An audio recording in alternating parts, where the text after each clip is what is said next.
ओम शांति।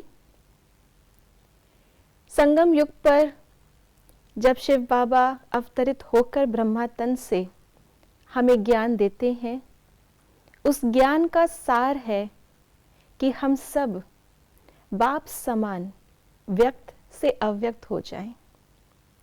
इसी के लिए हर रोज मधुबन से हमें अव्यक्त इशारे प्राप्त होते हैं, जो बाबा ने समय प्रति समय अव्यक्त स्थिति धारण करने के लिए पुरुषार्थ बताए हैं। तो आइए आज से उन अव्यक्त इशारों को अपने जीवन में प्रैक्टिकल में अमल लाने के लिए हम कुछ बातें नोट करेंगे और उनका अभ्यास करेंगे। अप्रैल मंथ की शुरुआत है और इस मंथ की जो थीम है अव्यक्त इशारे की, वो है तपस्वी जीवन के लिए होमवर्क। अशरीरी स्थिति में रहने का अभ्यास बढ़ाओ। और प्रथम इशारा है अशरीरी बनना, अर्थात आवाज से परे हो जाना। शरीर है तो आवाज है, शरीर से परे हो जाओ तो साइलेंस। 1 सेकंड में सर्विस के संकल्प में आए और 1 सेकंड में संकल्प से परे स्वरूप में स्थित हो जाएं। कार्य प्रति शारीरिक भान में आए, फिर सेकंड में अशरीरी हो जाएं। जब यह ड्रिल पक्की होगी तब सभी परिस्थितियों का सामना कर सकेंगे। गौर करने वाली बात है, जब बाबा ने आकर के ज्ञान देना शुरू किया तो ज्ञान बहुत मोटे रूप से देना शुरू किया, क्योंकि हमारी बुद्धि भी मोटी थी। धीरे धीरे ज्ञान की महीनता को बाबा स्पष्ट करते गए। इसीलिए जब बात आई अशरीरी बनने की, तो पहले बाबा ने मोटे रूप का पुरुषार्थ हमें बताया कि आवाज से परे हो जाना, वाणी से परे हो जाना।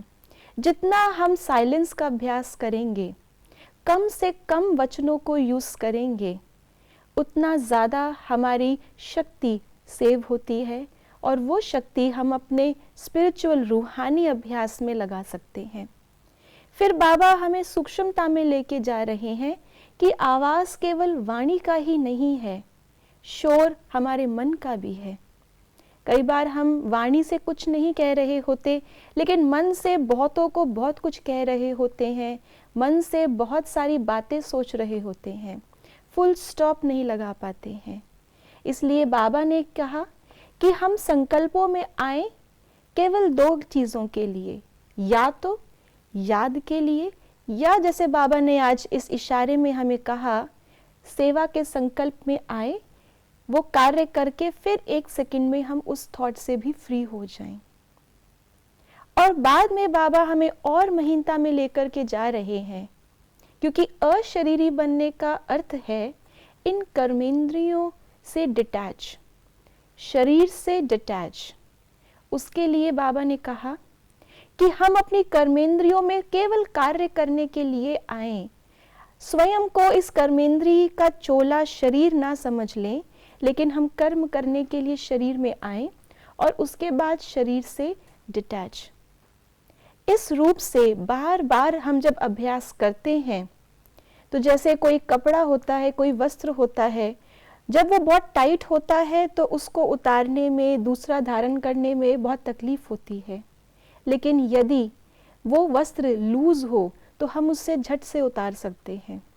ऐसे ही बार बार शरीर में आना, केवल सेवा प्रति, कार्य प्रति और फिर शरीर से डिटैच हो जाना, ये अभ्यास हमें सहज ही अशरीरी बना देगा। और अंत में बाबा ने इस इशारे में हमें कहा कि जब ये ड्रिल पक्की होगी तब सभी परिस्थितियों का सामना कर सकेंगे। अर्थात जब भी कोई परिस्थिति आती है, उस समय परिस्थिति या कर्म भोग जो कुछ भी आएगा, या तो वो शरीर के द्वारा आएगा या वो संकल्पों के द्वारा आएगा। और हम इन दोनों से डिटैच होने का अभ्यास जब करते हैं तो हम सहज ही उस परिस्थिति का सामना कर सकते हैं। ओम शांति।